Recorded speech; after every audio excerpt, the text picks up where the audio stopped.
Assalamualaikum warahmatullahi wabarakatuh. Alhamdulillah kita bisa berjumpa dalam kesempatan ini. Subhanallah, dalam hari-hari ini jagat internet Indonesia diramaikan dengan pembahasan tentang SGIE atau SGIE. Sesungguhnya apa sih korelasinya SGIE ini dengan perekonomian syariah dan apa manfaatnya untuk Indonesia?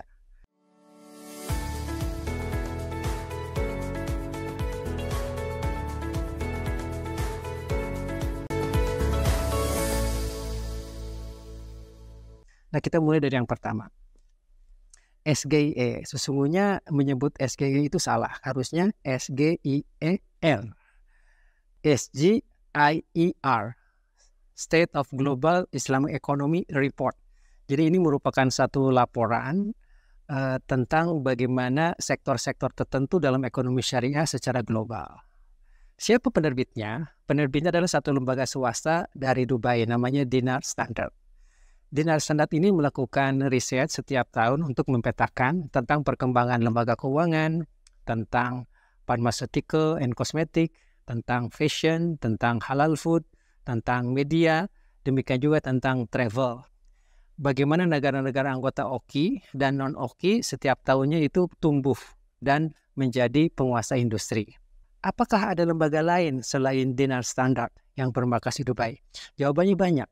Ada yang swasta, ada yang multilateral institution. Nah, kalau yang swasta itu ada yang namanya GIFA, Global Islamic Finance Award, bermarkas di Inggris. Jadi GIFA menerbitkan satu report namanya GIFR, Global Islamic Financial Report. Oke, ini juga sama-sama report, tapi mereka lebih cenderung nyebutnya CGIFR, Cambridge Global Islamic Financial Report. Sama seperti halnya SGIE, si GIFA ini mengklasifikasikan tentang bagaimana ranking daripada perbankan, asuransi, pasar modal, demikian juga aset management, industri-industri non-keuangan lainnya seperti kosmetik, kemudian juga food and beverages, demikian juga hanya dengan media dan travel. Nah, di GIFA ini ada beberapa institusi sesungguhnya yang pernah diaudit dan pernah dianalisa oleh GIFA. Di antaranya misalnya ada The Best Islamic Bank, yaitu adalah Bank Al-Inma dari Saudi Arabia. Ada The Best Multi-Finance Company, itu Siraj FinSGC dari Pakistan. Dari Indonesia, kita bersyukur ada BSI, Bank Syariah Indonesia yang pernah menjadi bank syariah terbaik. Dan ada BNM, Baitul Mal Muamalat, itu juga pernah menjadi lembaga terbaik. Dan satu kesyukuran, ada satu lembaga pendidikan di Indonesia yang pernah mendapatkan ranking terbaik sebagai lembaga pendidikan ekonomi syariah terbaik dunia, yaitu Tazkiyah Institute tahun 2019 dan tahun 2021. Jadi ini the best Islamic economic provider in the world. Nah, itu yang swasta. Ada juga namanya IFN, Islamic Financial Network Award. Itu juga memberikan standarisasi. Di samping itu juga ada lembaga survei dan lembaga riset serta media dari Inggris namanya Thomson Reuters. Itu juga mengeluarkan standarisasi. Nah, kalau lembaga multilateral yang dimiliki oleh negara-negara seperti misalnya ISDB, Islamic Development Bank, atau juga anak perusahaannya namanya ICD, Islamic Corporation for Development of Private Sectors. Itu juga menerbitkan beberapa standar namanya IFDR, Islamic Financial Development Report. Itu begitu banyak kualifikasi yang diberikan oleh si ICD ini. Di samping itu juga ada IFSB, Islamic Financial Services Board, yang bermarkas di Kuala Lumpur. Ini adalah semacam IMF-nya. Jadi jikalau ISDB, Islamic Development Bank, semacam bank dunianya, kalau IFSB, Islamic Financial Services Board, adalah semacam IMF-nya. Di samping itu juga ada IIFM, International Islamic Financial Market. Nah, IIFM ini menerbitkan beberapa standar, pertama tentang hedging atau lindung nilai. Demikian juga tentang sukuk. Yang ketiga tentang liquidity management.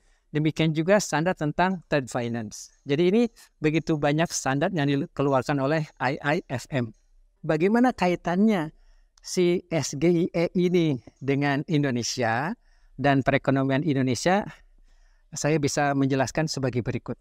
Nah, alhamdulillah kalau kaitannya dengan industri keuangan syariah, kita bisa melihat ini dari berbagai sisi. Yang pertama misalnya dari sisi produknya. Di sini adalah satu lautan tersendiri.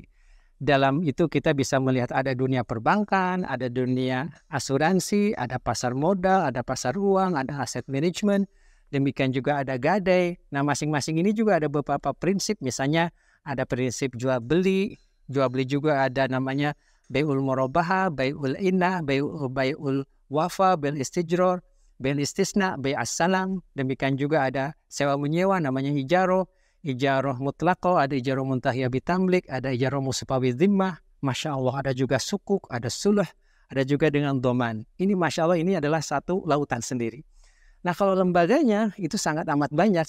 Ada perbankan, ada asuransi, ada aset management, ada juga gadai, ada multi finance, dan masing-masing punya standar sendiri. Misalnya tentang perbankan, ada yang disebut dengan IMBT, ijaroh muntahiyah bitamlik. Ada namanya BBA, al-bay' bisaman ajil. Masing-masing ini ada regulatornya. Misalnya regulatornya ada yang di Indonesia, ada yang BI, ada yang OJK. Kalau di internasional itu ada IIFM, International Islamic Financial Market. Ada juga AA, OIV, Accounting and Auditing Organization for Islamic Financial Industry. Ini adalah satu lembaga yang mengatur bagaimana laporan keuangan itu disusun. Nah, di samping itu juga ada asosiasi. Jadi masing-masing ini ada asosiasi.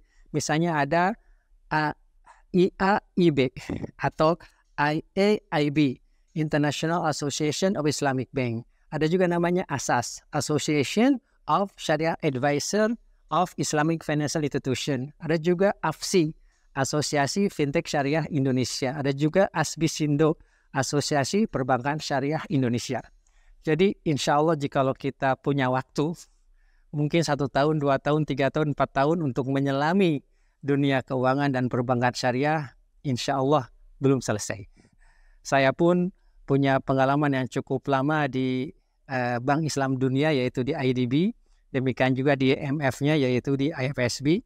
Alhamdulillah berinteraksi dengan dunia yang baru yang ternyata satu lautan yang sangat amat luas. Kita bersyukur bahwa SGIE ini sudah menjadi wacana dalam debat capres di Indonesia, tapi harapannya bukan hanya saja menjadi wacana dalam perdebatan capres, kita menginginkan agar semangat ekonomi dan keuangan syariah ini benar-benar mewujud di bumi Indonesia. Apa tujuannya? Pertama, sudah jelas dalam Pancasila yang kelima, tujuan daripada pembangunan ekonomi Indonesia adalah keadilan sosial bagi seluruh rakyat Indonesia.